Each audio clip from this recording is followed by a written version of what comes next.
Why did God say that Jacob will overcome Esau? The Inquisition says that there are two nations and there are two manner of people. So the manner of people is what makes one overtakes the other. Most of the time, people will say Jacob actually was either a liar or a thief. Not really. If you look at the word in itself, it rather means a supplanter or someone who is here to displace or to overtake. That's the Hebrew word, to supplant. Normally, things that supplant and displace come after the first order has come. So the guy was here to overtake. Now, the secret is the manner of persons they both were. So Jacob was actually a farmer. Esau was a skillful hunter. The work that humanity did was basically hunting and gathering. Then 288,000 years after, we invented farming. Farming was going to give humanity powers much more than that of hunting and gathering. They could now cooperate better. You could have what we call network effect, better than that of the hunting and gathering societies, because they were sparse, they were just few. But when the population is increased, and you have a lot more people, cooperation is better. 3 people are coming to pray. Remember, the hunter and gatherer, who is Esau, is coming with a cup. Because of his capacity. Because of his capacity. The second person is Jacob. He's coming with a barrel. The third person is Steve J. He's coming with aqueducts and pipelines. He's an industrialist. With storage tanks, huge storage reservoirs to now collect the rain. Who do you think will win? Of course, the industrialist. He has enough capacity to hold capacity and volume and resource that the rest cannot have. Industry will beat agric will beat hunting and gathering. And this is the Prince of Wicked podcast. I'm KUSI Brempong JR. And I'm Michael Dramina. Right, Michael, how are you doing? I'm fine, Terry. How are you doing, sir? I'm good. Wonderful. How was your week? Oh, my week was packed. I mean, it was packed, but we are here, so we've got to do the job. So we are here. Yeah. That's wonderful. Yeah. I think that you showed me some tweets some time ago. Yeah. Yes, about I think I forwarded it to you. Yes, and had a conversation. You did. Someone had tweeted on Dr. Mensah Ontabel's message by the future. Yes. I think it's an old message. I think you preached about, if my memory serves me, about 20 years ago. Yeah. I actually had never heard about that message before. Really? That particular one I had not. I think he had even written a book about concerning that particular topic, by the future. So when I saw the tweet that we should go listen to, people should go and listen to that particular message, I was like, let me go and listen to it. Okay. So the moment I listened to it, I was like, wow, this is a fantastic message, right? Mm-hmm. By Pastor Mensah Ontabel. And then I decided to now sit down and do a deeper dive into the subject. Mm-hmm. And it was intriguing. Yeah. Yeah.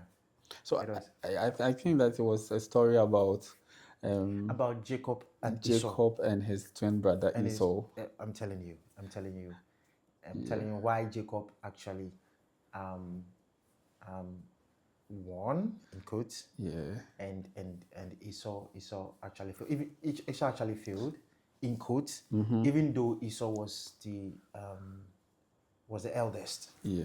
All right. So it was. I think if people should go listen to that particular message, I'm sure you find it on YouTube. Yeah. By the Future by Pastor Mensah Ontabel. Yeah. It's a fantastic message. All right.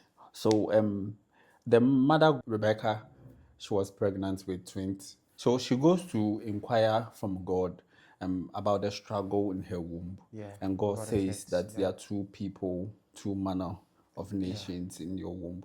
There are two nations in the womb and two manner of people. Two nations in your womb, two manner of people in your womb, yes. And God says the younger will overcome the elder. The elder shall serve the younger. Why did God say that Jacob will overcome Esau?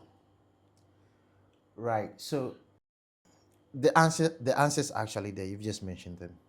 Okay. Mm-hmm. So the Inquisition says that there are two nations. Mm-hmm. Right. And there are two manner of people. From the same womb, from the same place. Well, yeah. But there are two manner of people. Okay. So the manner of people is what makes one overtakes the other. The manner of people. Mm-hmm. Right. if you look at the name Jacob, Jacob, most of the time, people will say Jacob actually was either a liar or a thief. A supplanter. Not really. If you look at the word in itself, Yeah. it rather means a supplanter or someone who is here to displace. Okay. Or to overtake. That's the Hebrew word. To overtake, to displace, to supplant. Right? Yeah. So the name should tell you something. That normally things that supplant and displace come after the first order has come. Right. So this is the first order. It comes to supplant it. Yeah. It comes to displace it. It comes to overtake it. Right? Yeah. So the guy was here to overtake. Now, the secret is in what manner of people, the manner of persons they both were. Right? So if you look at the nation, what manner of persons are those nations? It's about their manner. I don't know if you so get me. That's the same reason why some nations do well and some Period. nations also fail. It's about your manner, about your posture, your attitude, the They way you could think. be in the same geographical place with the same weather conditions and all that. Yes. But some will do well, yeah. whilst the other won't. It's about their collective soul, and I'll talk about that. Their collective soul, the manner of persons that they are. Interesting. So in the message, I remember Pastor Altabel talked about the fact that when they had mature,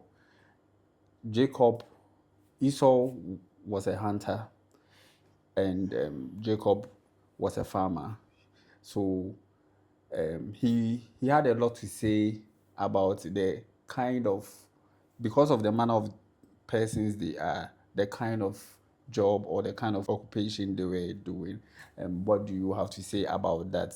Looking at how Esau was a hunter and how Jacob was a farmer in the house. Right. So the kind of jobs or skill set that they have, like I said, determines the manner of people that they are.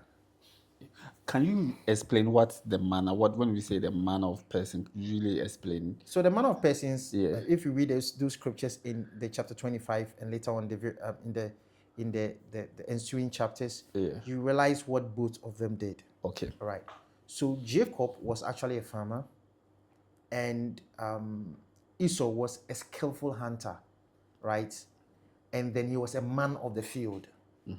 But Jacob was dwelling in tents. And sometimes the King James of dwelling in tents will make you think, oh, as in he was a quiet man just living in just tents. And no, it was talking about the sedentary lifestyle of Jacob. He was dwelling in tents. He was not really moving about like Esau was a man of the field. He was moving. Okay. And he was hunting, and the Bible was clear on that one. Yeah. He was a skillful hunter. So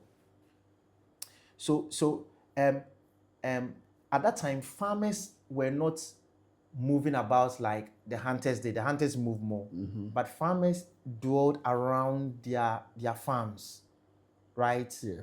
To then plant and then wait for the harvest. Yeah. All right. So they were not moving as much as the hunters. Yeah. All right. So if you look at the Jacob and Esau story, okay, human beings, that's Homo sapiens, evolved 300,000 years ago from Africa, right? And there's a documentary on it.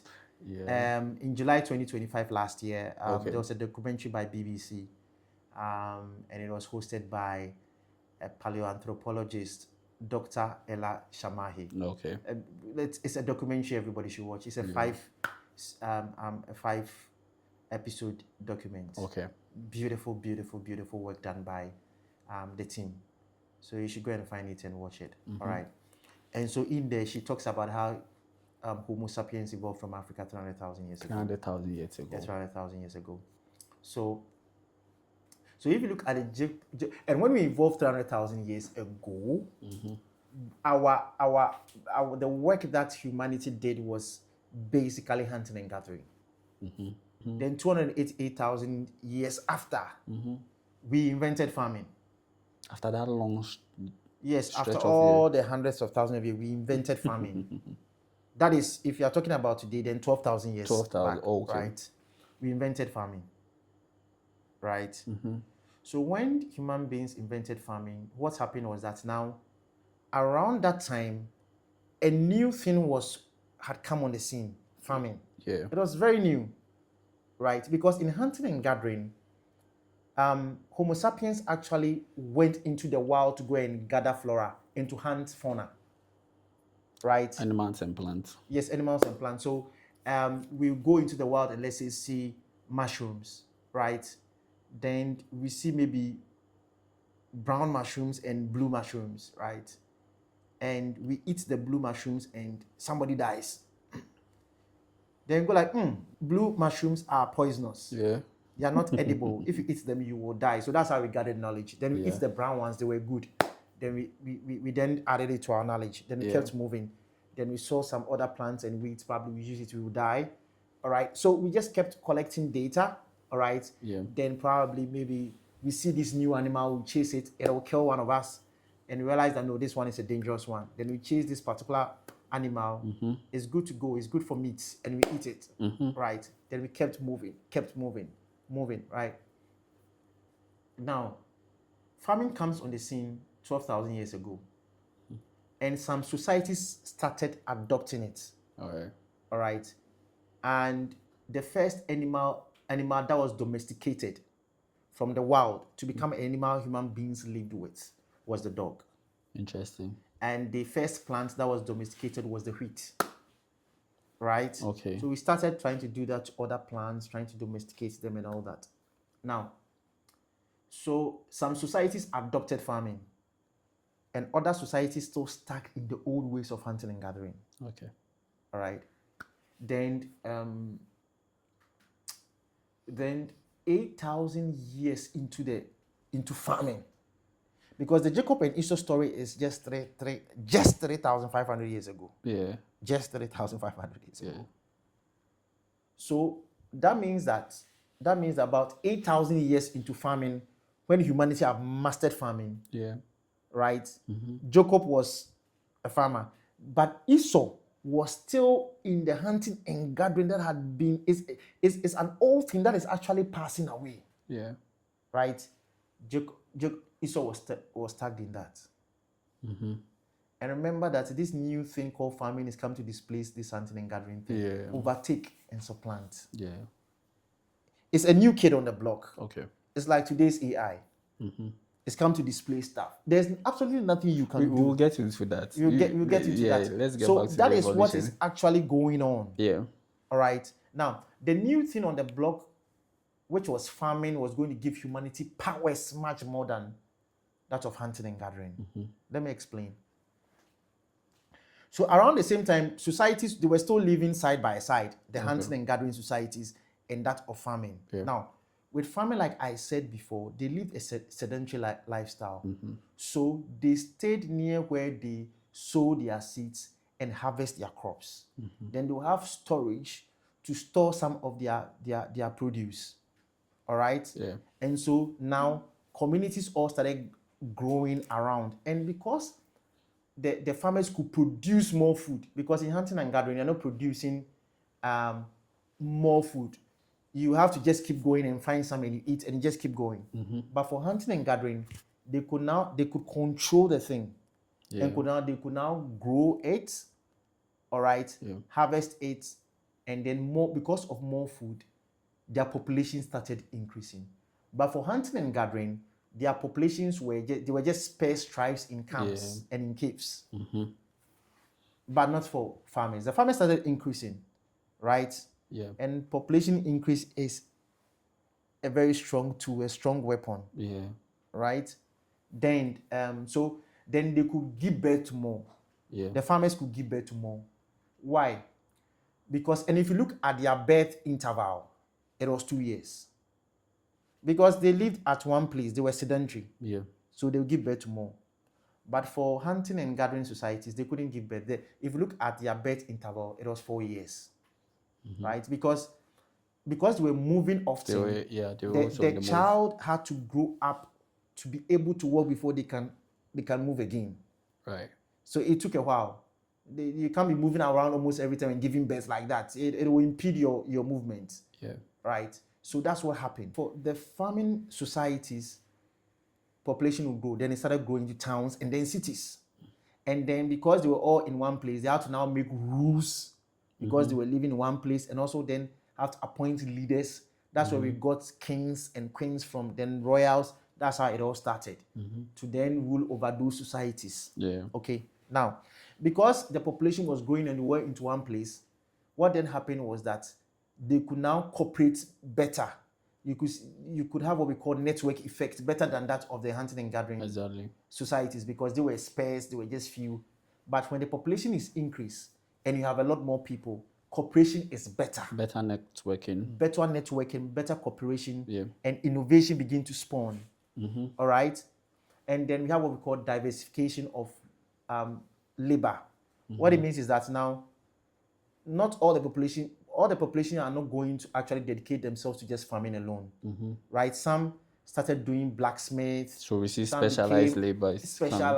Some became priests. Some became basket weavers, Healers. carpenters, builders. That's what happened. So it should simply tell you what is happening within farming societies. That's right. They're becoming much more complex.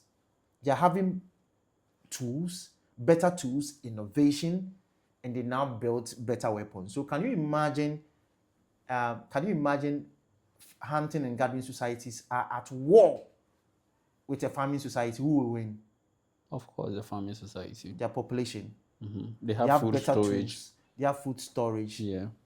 They overcome them. So what was happening was that the farming societies were beginning to grow.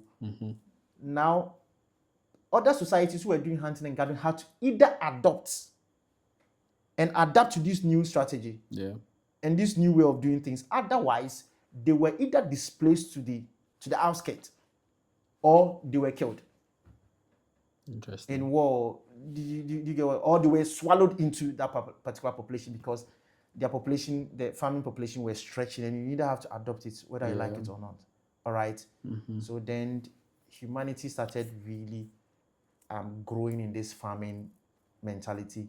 All right. So that's what actually really happened. So it gave the farming societies some human powers that the hunting and gathering societies didn't have. Okay. So with this understanding, there was no way Esau was beating Jacob. Yeah. It's not happening. So it's like Esau was stuck up in the old system. Old ways. He was just stuck up in the old ways. Yes. Yeah. And Jacob had was the new way, and the new way was just come to just take over. It's as simple as that. So there was no way Esau was beating Jacob, right? Yeah. Because Jacob is the new way of doing things. Yeah. Esau was doing the old stuff, and we were in the farming age, and you are not beating anybody who has adopted farming. Yeah. Right? And was much more skilled in farming. You are not beating him. Okay. Yeah. Now, so let's say, let me give you. So we've understood this manner of persons, the work they do, the age they are in, right? You are not beating them. Now, so let's say we have two people praying. All right. Okay.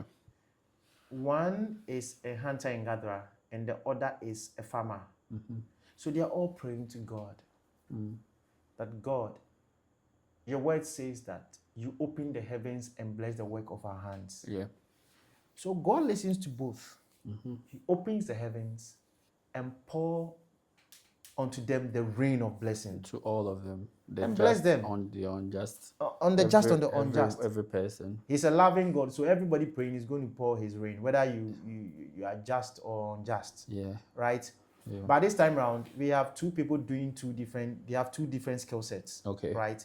The two manner of peoples, right? So they are praying and they pray, and God answers them and open the heavens and pour out the rain. What do you think will happen? Now, so the hunter and gatherer is actually, so for the giver, he has given the rain. Yeah. The thing is the receiver, that's where the problem is. That's where the issue is, right? For the hunter and gatherer, he's bringing a cup to come and collect the rain. But for a farmer, he's bringing a barrel to come and collect the rain. Who will have more rain? Why do you say the hunter is bringing a cup and the farmer is bringing a barrel? Because of what I've explained before. The advantage of doing farming was big. Okay. Bigger population, Yeah. right? Better tools, better innovation. They have much more food, bigger markets, better weapons. So they are bigger. That's what I mean. So I'm just using that as an All right. analogy. Okay. Somebody's bringing a cup to receive it. So the issue is not with God. The issue is with the manner of persons, their skill set. Yeah. One is bringing a cup, one is bringing a barrel. Okay. Of course, the one who brought the barrel is going to collect more and will win. Right? Right. Yeah. So it's all about the work of your hands, which is that makes you that is the manner of people. I don't know if you get me. I get it. Yes. So they are winning all day. All right. All right. So the farming community started the human population growth. Sure. Right. So from the hunter-gathering communities to farming communities, now we see population growth. Population growth. Yeah. Yes, it reminds me of a document I saw about human population growth. Yeah. That since the 300,000 years all throughout to the 1800s, we see 1 billion people come on the scene. Sure. Then from the 1800s to 2025, we move from 1 billion 1 billion to 8 billion. to 8 billion. Yes. We added a whopping 7 billion people within the, let's say, 200 years. In less than 300 years. Yes. But we couldn't do that for all the For all years. of history. Talk to me about that. The question is, what happened in the 1800s? Yes, what happened in the 1800s? That should give us the clue. Yes. The Industrial Revolution. Industrial Revolution gave humanity powers untold. Human powers untold, right? To the extent that if you look at the prosperity and the global wealth that was created from the 1800s up to now, that's the past 200 years, and compare that to the rest of all history combined, Since time began. we've created more wealth than all In history 200 combined. years In as 200 compared years. to all over 300,000 years ago. Yes. And with that, we are living longer. From the 1800s to now, we are 8 billion. Yes, we are people. 8 billion people. We are living longer because of medicine, the advancement in medicine. All right. The Industrial Revolution have gifted humanity a world imperfect yet extraordinary, such that if Esau or Jacob were to rise from their graves, they will be seized with wonder and bewilderment at what they beheld. A civilization reshaped from its very foundations, spanning transport and medicine, technology and finance, trade, economics, business, and the complex web of geopolitics. The industrial revolutions have given us enormous human power and skill, incredibly dwarfing what the farming revolution gave Jacob. The industrial revolution. So humanity have gone through the hunting and gathering age. Yeah. That was much more longer. That's over 200 and almost 300,000 years, right? Yeah. So farming was 12,000 years ago, which looks very recent if you look at all the number of years, right? Yeah. But the Industrial Revolution is very, very recent. That's just 200 years ago. Yeah. So in the 1760s, okay, James Watt invented the steam engine in England. So that is where the first Industrial Revolution occurred. Okay. In England. Okay. And we have had series of industrial revolutions. So we have had 4 of them. Okay. So we have had the first industrial revolution, right? That happened in Britain. Yeah. That's Then where the steam engine was The steam born. engine was invented and the discovery of coal. Yeah. And they used that to, power rail Yes. factories and all that. Yeah. So it made Britain very wealthy. And as a result of that, Britain became a world superpower. Yeah. Right? Then the second industrial revolution happened in the United States. Okay. Right? That one was in the late 1800s, very late 1800s. All right? And then that's where they invented electricity. Yeah. All right? And also mass production. Right? Okay. Then the third industrial revolution also happened in the United States. That is the age of computing. Computing, and also Just the 1960s. that would be around the 1960s, Yeah. when we invented the so it was the semiconductor and the PC era.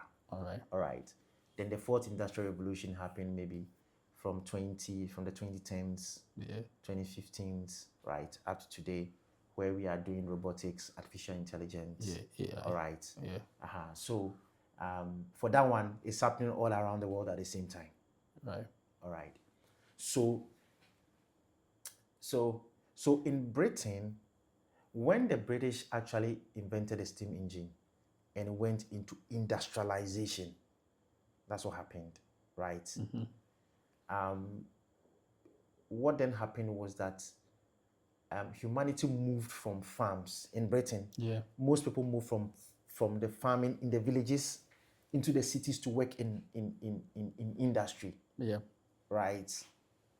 That's what happened. Okay. Because there was what we call the enclosure movement, where now big agribusiness came in to now displace the farmers to go and work in the industries in the cities. Okay. And then the big agribusiness took over the land, right? Bought huge acres and hectares of land, and now then grew more food, right? So food was in abundance, right? This time, right, they are trying to commercialize and industrialize farming. Yeah. All right. Then, of course, like I said, so if you look at some of the figures, Yeah. let's look at some of the figures of the movement into cities, right? Right. So if you look at, there's a certain data, right? Comparing 1801 and 40 years after in 1841. Okay. If you look at the data, a city like Manchester in 1801 had 35,000 people. Okay. But 40 years after, it ballooned to 353,000 people. In just 40 years. In just 40 years, right? In Leeds, in 1801, there was 53,000. 40 years after, 153,000, right? Birmingham, 23,000 in 1801. 40 years after, 183,000 people. So look at the growth. Yeah. Sheffield, 46,000. Okay? 40 years after, 101,000 people. Okay. All right. Now, So just the shift from the farming revolution to the industrial revolution was what spiked the population growth. yes. Because what is happening is that, you see, before, when the small peasants and smallholder farmers were just working in farming, most of them were in the villages just working on farms. Yeah. And this is smallholder farming, right? But then when agribusiness came in, the people had to move away to the cities to go and work. Urbanization. So they just all moved to go and work in factories, all right? Okay. And the big agribusiness came in with big money to now grow the crops and grow the food. So there's more food. Do you get what I'm trying to say? Yeah. So before 1760, 80% of the British economy was agrarian, was into agric. Yeah. But then when the Industrial Revolution happened from the 1800s and people were moving into the cities, now most of that population were not into agric. Okay. They had gone to work in the factory. So industrialization is happening. Do you get me right now? So what is happening is that Britain then changed from an agrarian economy to an industrialized economy. Right? Right. So they were the first to show us that model. Yeah. Right? So look at it. We have hunting and gathering. Farming societies are much more powerful than hunting and gathering. Exactly. But There's industrial a new economy revolution on the block. Yeah. He too is basically displaying agrarian economies. Yeah. So because of that, Britain becomes very powerful. Because then the economy becomes very rich. Yeah. Very They wealthy. became the world superpower then. They became colonized a a world superpower lot at of that time. land. Yes, had weapons and all that, because they moved from farming into industrial revolution. Yes, industrialize the economy. Then shortly after the first industrial revolution, we see the second industrial revolution with electricity in the 1890s, and it happens in America. Sure. Let's talk about that and how it did to the population and all the economy and the changes. Okay, so something had happened in Britain. Britain had become a superpower because of that. Very strong, right? And because the British had moved away from an agrarian economy to an industrialized economy, it simply means that their markets were booming. They had a bigger market, right? The people became much more wealthier. Okay. Right. And so the Americans saw this. Okay. Remember that the United States was just a colony to the British. They were just a colony before 1776. Yeah. Right. And so they are hearing of all the things going on in Britain, becoming the empire the sun never sets on. Yeah. Right. That's Britain for you. And at the peak of British power, they occupied about 1/4 of the Earth's landmass. Interesting. Colonized a lot of the world. Yeah. Okay. And they had the strongest navy power at that time. Industrial revolution, right?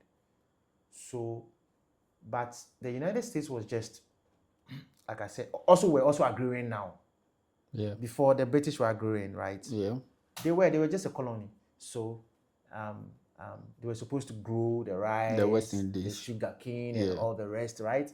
Then the British come and pick them. They are just a colony. Yeah. Right.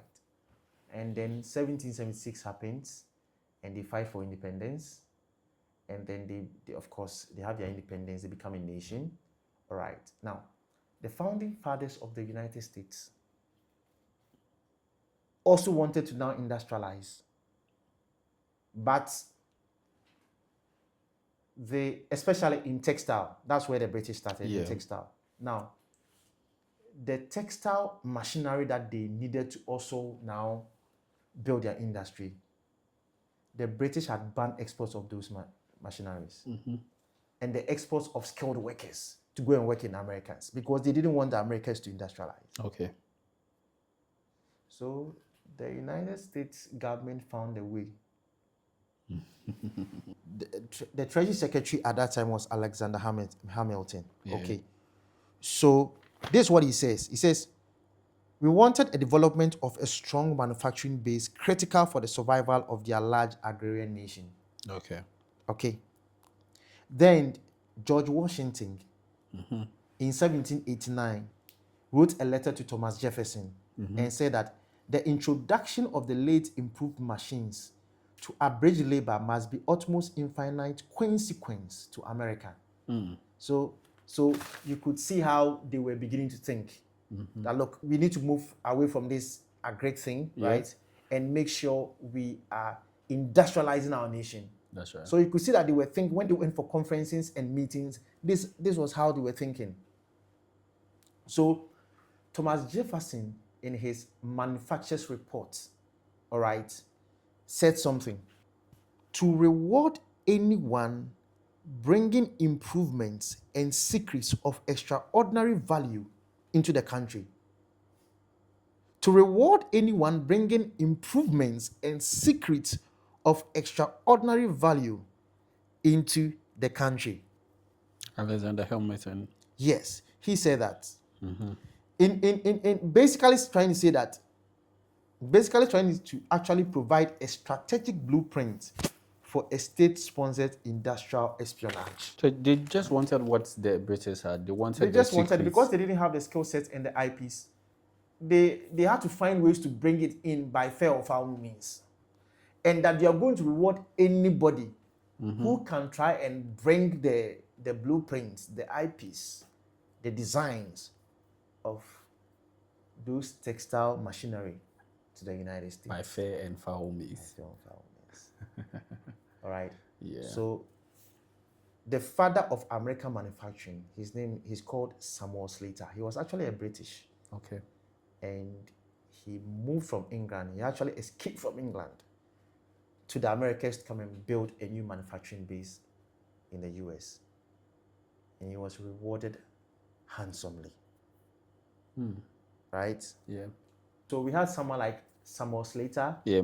Francis Cabot Lowell, and then Thomas Arthur Dix.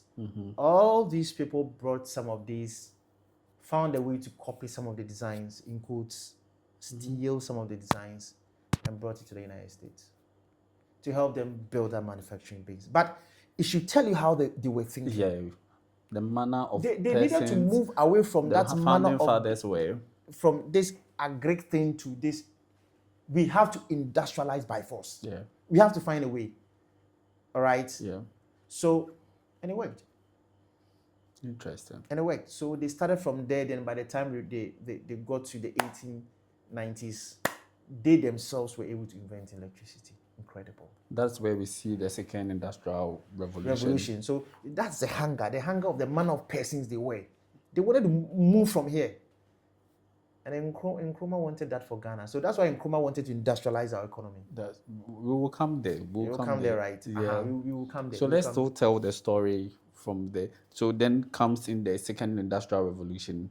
They're able to get electricity, the founding fathers, and what happens to the structures of power and in that system. So it simply means the economy changes incredibly. Yeah. Then they begin to their manufacturing output, right, started really increasing. So by the time we get into by the 1940s, America was producing about 40% of global manufacturing output. 40%. Remember that when the British moved from agrarian, when it became superpower, at the peak of the British Empire, Britain was also handling over 40% of global manufacturing output. But before the British, especially in the 1500s and the 1600s, it was China and India who were the leaders when it comes to global manufacturing output. Okay. Yes. Then the British took over. Then the United States also took over. Yeah. In the 1900s, 1920s, 30s, into the 40s, US also overtook Britain and became the world leader when it comes to manufacturing output. Then shortly afterwards, in the 1960s, we see the third industrial revolution. Yes. And it also happened in the United States with the invention of computing and semiconductors, and it made US actually really powerful. Really powerful. Very, very powerful. Very powerful. And then by the time we enter into the 1980s, all right, to the 1990s and to the 2000s, a new kid was rising on the block. China.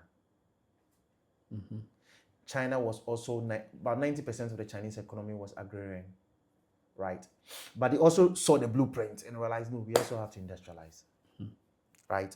Now, China had gone through what we called the Great Leap Forward and the Cultural Revolution. Okay. Elaborate on that. And it didn't work. It was Mao Zedong. Okay.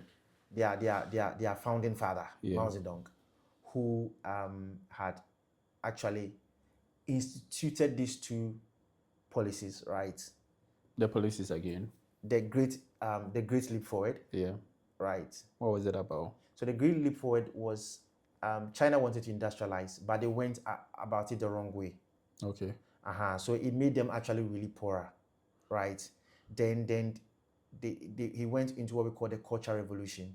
Okay. Where they wanted to throw away old beliefs and culture and and religion. Where so Mao Zedong thought that was the problem of China.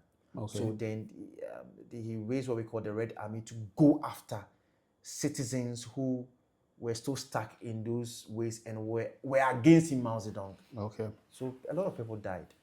So then by the time we entered into the by the 70s, the Chinese were very poor. Even GDP per capita, Africa was richer than China. Yes. Wow. And then Mao Zedong then dies, right? Then the new leader of the Chinese Communist Party, who then became president, was Deng Xiaoping. Deng Xiaoping then decides that, look, we need to change some of the things. Yes, Mao is our founding father. he actually founded this nation, but there are some things that he didn't get right. Even though we respect him, we adore him as a founding father, we think there are some things we need to change. So Deng Xiaoping then said that he famously said, we cross the river by filling the stones. Yeah. And he says, the cats, it doesn't matter the color of the cat, whether it's white or black, as far as it catches mouse. Yeah. Right? And he also said that to be rich is glorious. Okay. So this time around, he wanted to now allow for private enterprise. Okay. And for people to take initiative. So he then decided to, so Deng Xiaoping then decided to go to the 4 Asian tigers. Taiwan, Hong Kong, South Korea, and then Singapore. Okay. And at that time, they were developed. And he was like, wow. So he realized that free trade and free enterprise had changed all those Asian tigers who used to be very poor. So then he was like, no, we need to actually really adopt some of these free market principles. Okay. Right. And allow for free market. So then so though them being a communist party to try to embrace free markets and privatization. They are communist, all right, but they wanted to bring in, like, that's why he said that the mines, it doesn't matter the color of the mines, because he understood that, look, we need to accept that this is where the world is now, and we need to adopt some of these new direction the world is going. And that spoke about the manner of people they are. Exactly.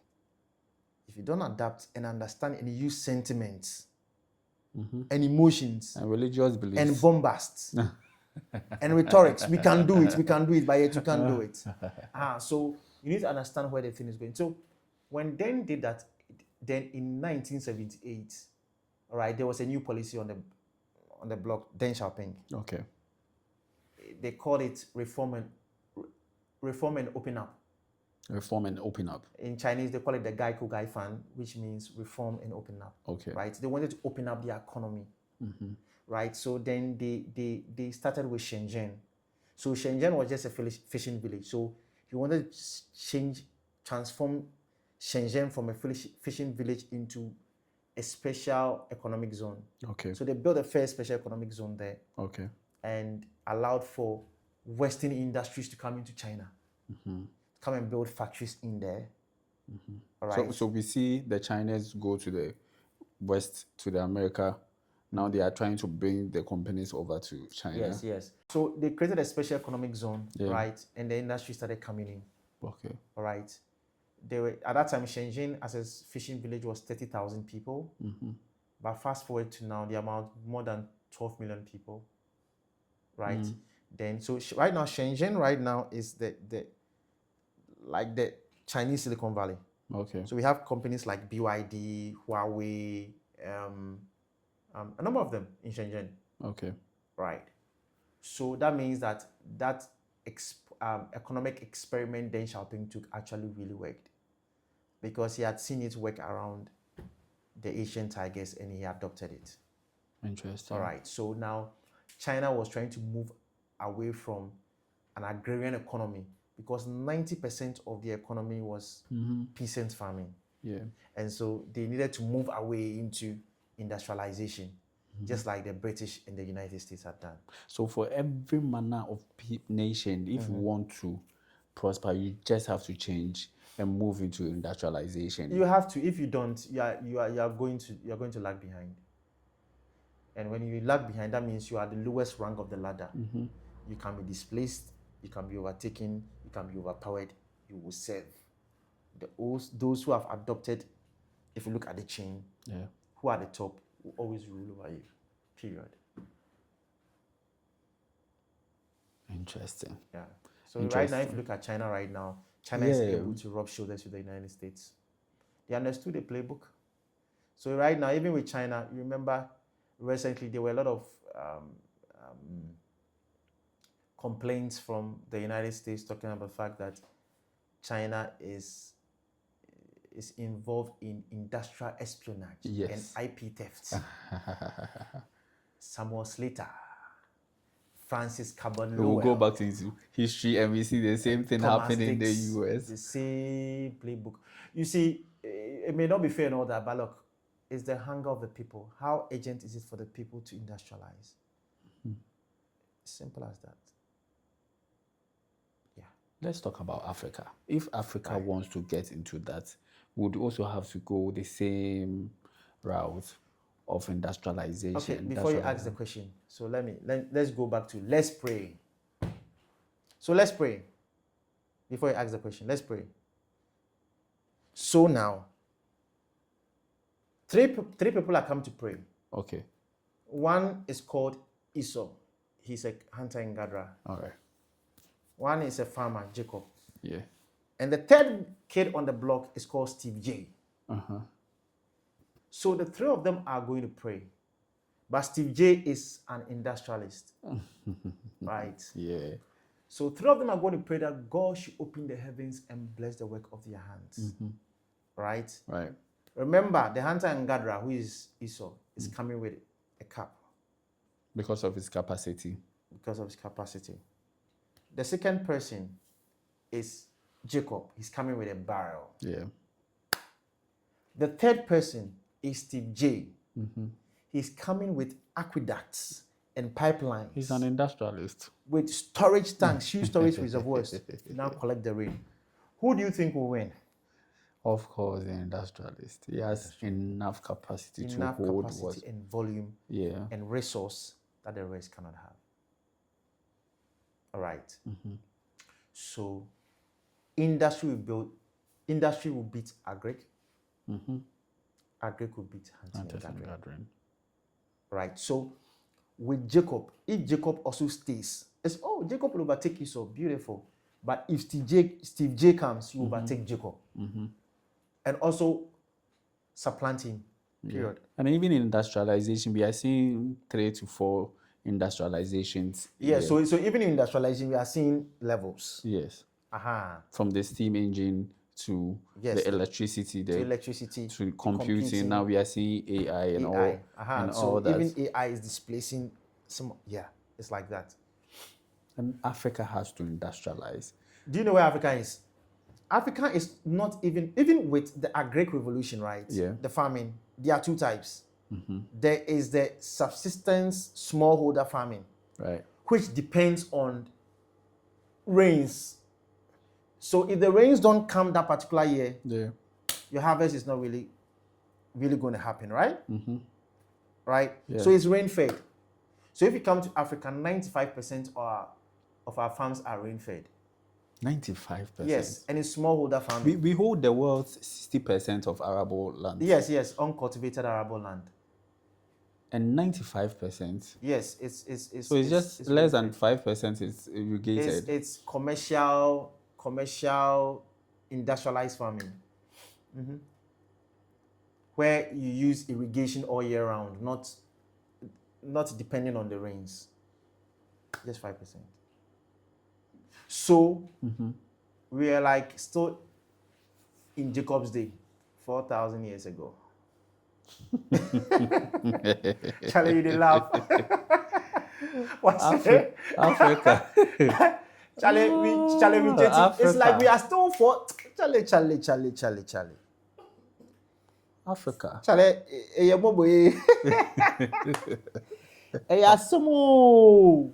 yeah. It's we have 60% of the world uncultivated. Yes, uncultivated. We have the lands. Uncultivated world's arable lands. And less than 5% it's really commercialized and irrigated. Using irrigation. Yeah. We have all the rivers, we have the climate, everything. Let's talk about Africa's industrialization, right? How do you think we lay the foundation? I know that this would also introduce us into another episode to talk about how that African can industrialize.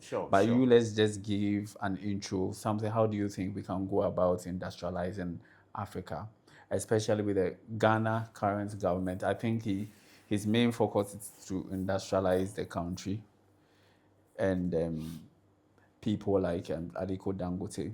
This week I was listening to an interview of his. He said his legacy was to not to be the richest person, but to be one of the people that forwarded the industrialization of Africa. How would Africa go about industrialization? Well, so let me go back to Nkrumah Okay. a bit. Nkrumah realized that our economy was agrarian and he wanted to industrialize. Okay. Nkrumah was a visionary. Like, he was. He was. So he realized that, look, I need to industrialize. Okay. So he started building industries, right? Mm-hmm. But before he could industrialize, he needed power. You cannot industrialize without electricity. Power. So then he goes to build Akosombo Dam, right? Took a loan from the World Bank to build Akosombo Dam. Even at that time, when he was building it, there was a lot of uproar. Met a lot of and opposition. But he did it, right? Then he started building the industries, build the roads and all that, Tema motorway and Tema, like he did so well.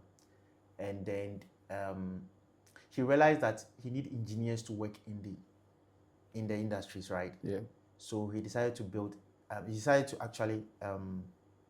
At that time, there was University of. I think it was College of Technology. Okay. In Kumasi, and then he decided no.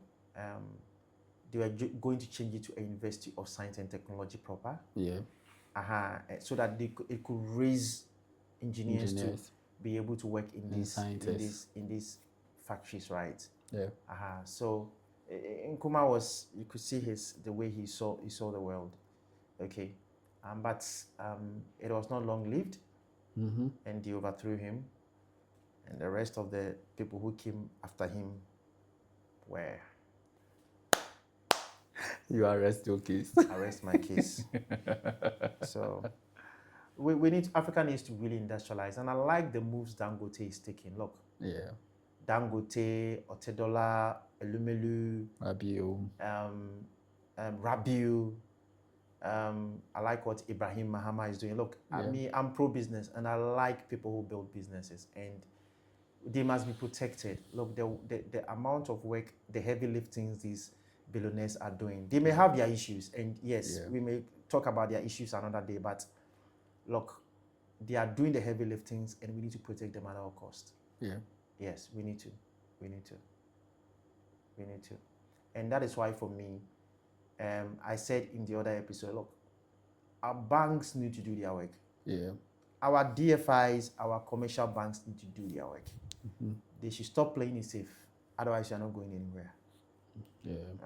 Otherwise, we are not going anywhere. And our policymakers, not just the banks, the banks will say that they are going by the yes, of course. By the understand the position of the banks. So like I do. Yeah. Like I said, I do. But the truth of the matter is that then it comes back to government and our policymakers. Some have done terrible jobs.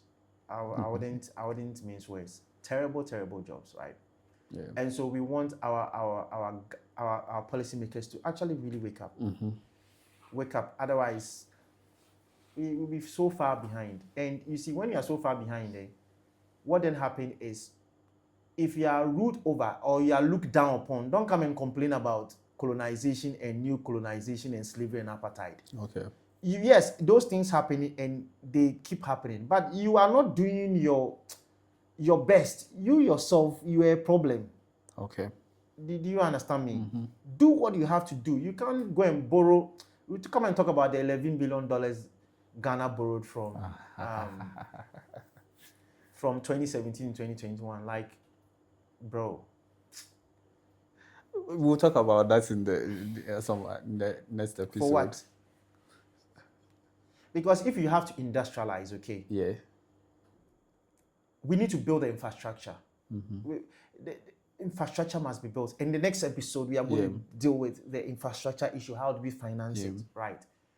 And if we can do that, then we have entrepreneurs Also then layer upon the infrastructure. That's right. Because the infrastructure is the foundation. Yeah. If you don't build the foundation, as the scripture says, if the foundation is broken, what can the righteous do? So the righteous entrepreneurs, what can they do? Yeah.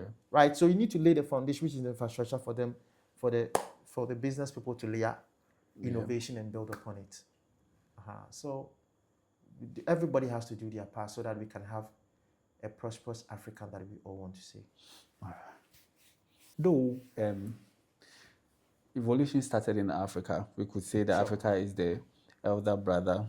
Is the mother of it was the mother of all evolution. But we see that now humanity. You know, even with that, there was another Homo genus that actually evolved from Africa 2 million years ago.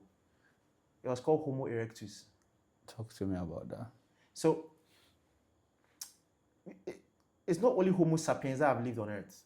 We've had about a number of Homo genuses. Okay. So we've had Homo erectus 2 million years ago who actually evolved from Africa. Then started migrating towards the rest of the continent. Then we have the Neanderthals. Most of them lived in Europe. Then we had Homo all of them habilis. are Homo species. Yes, they are Homo genus. Okay. Then we have Homo habilis. Then we have Homo floresiensis. Right. Then we have we even had the denisovans. The denisovans, right? So if you go to the Philippines right now, if you look at their DNA, they will have about 98% Homo sapien DNA, but about 1 to 2% is denisovans. If you go to Europe right now, if you look at their DNA, 99% Homo sapiens, but about 1% Neanderthals. That should tell us that the Homo sapiens and the Neanderthals and the denisovans at a certain point mated. Okay. So our genes were merged together. But the Homo erectus, who actually moved from Africa, migrated, then went extinct. So the rest of the Homo genuses all went extinct except the Homo sapiens who are left. Interesting. Yeah. And it all started from Africa. It all started from Africa. So Africa is actually the cradle of human civilization and human evolution. Yeah. Human life. Yeah. But now when we look at industrialization of the African continent as compared to other, we could see that Africa is now serving the rest of the nations. Yeah, they are serving because we've decided to lag behind. The manner of persons that we have decided to become. Yes. The manner of persons our family system is. The manner of persons our government, our churches. The manner of person we ourselves, the individuals. Yeah, that we are is why we are all lagging behind. So if you don't change, you suffer for a very long time. Do you believe Africa can industrialize? Oh, why not? We are beginning to see moves, especially in 2026. I'm actually excited about how Aliko Dangote is moving. We need to keep praying for that man. Yeah, God should give him long life.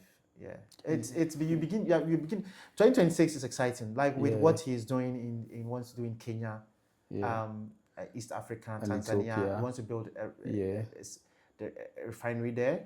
Even in Ethiopia, the fertilizer plant. Yeah. In Ghana, he wants to build, I think, a sugar plant here in, I think, the Bron region or something. Yeah. And he's building a deep sea port in Ogun State. Yeah. He's built his refinery in Lagos State and now wants to increase it from 6,500 barrels per day to 1.4 million barrels per day, right? Yeah. So and I think the next 4 years, the Dangote Group wants to invest about, I think, $45 billion. $45 billion. Yeah, so that's huge. Yeah, he's moving mad. And now if you also look at Rabi is now the second richest man in Africa. Yeah. Right. So they are really moving, and we want to see that. I like what is happening with Ibrahim Mahama. Yeah.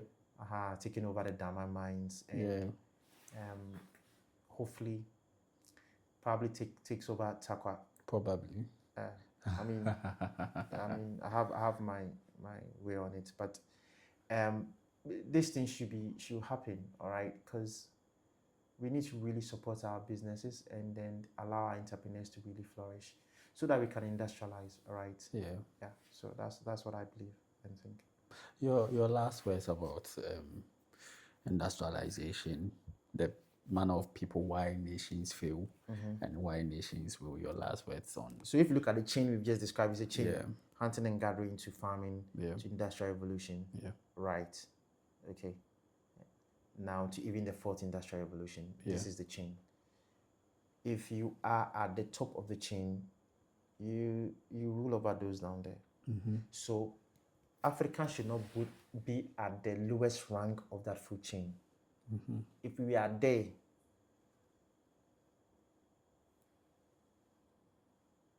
if you are the lowest rank of the food chain, you'll be ruled over. It's as simple as You will serve. And you will serve. So do everything in you. We should do everything in our power to really industrialize and develop our economy. That is the only way for That's the only us way to out. progress, That's the only way out. to win. Yeah, that's the really way out. And we must have some deep sense of agency. That deep sense of agency becomes a call. And Africa must industrialize, okay? And I'm sure in the subsequent episode, we are really going to talk about how in the next episode, we build infrastructure. We build infrastructure and industrialize, and how do we fund it? Yeah. I think we are really going to talk about that. We have to. So my prayer for all of Africa, from the Cape of Good Hope in the south to the Atlas Mountains in the north, and from the Horn of Africa in the east to the farthest in Dakar, my prayer is that a deep sense of agency will be stirred in all of us to really build the African we really Africa rising. want to see. So God bless all of us, and God bless Africa. Amen. Amen.